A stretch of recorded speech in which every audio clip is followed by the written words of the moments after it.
सलमान खान पण आहे ना, प्रत्येक शॉटच्या आधी कधी कधी करायचं असेल ना, बॉडी पंप करतो आणि त्यावेळेला आपल्याला ते दिसतो तेव्हा डायरेक्ट येऊन शूट होतो. ते मी ज्या ज्या ठिकाणी मला स्कोप आहे, ज्या ठिकाणी आता ह्या सीनला मी बनियनवर आहे, ह्या ठिकाणी मी अप्पर बॉडी दिसणार आहे, त्या ठिकाणी मी डिप्स, ट्रायसेप, बायसेप असे मारायचं असतं. त्यावेळेला आपल्याकडे इक्विपमेंट्स आपल्याकडे काही नसतात ना. बरोबर. मग क्रेनची जे वेट्स असतात ते घेऊन आपलं मारतोय.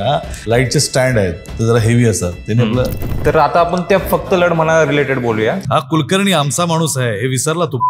नाही, जागो मोहन प्यारे हे नावाचं नाटक मी करतो सिद्धार्थ जाधव बरोबर. तर त्या कॅरेक्टरसाठी मी जरा माझी एंट्री जरा फुल दबंग स्टाईल वगैरे केली होती, सिंगम स्टाईल केली होती त्यांनी. आणि ते बघून सरांना खूप वाटलं छान बॉडी बिडी केली.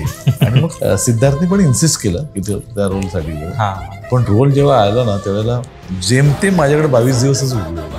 तत्काळ घरी गेलो आणि संध्याकाळी गेल्यानंतर ट्रेनर बुक केला. त्यावेळेला आपलं बजेट पण नव्हतं.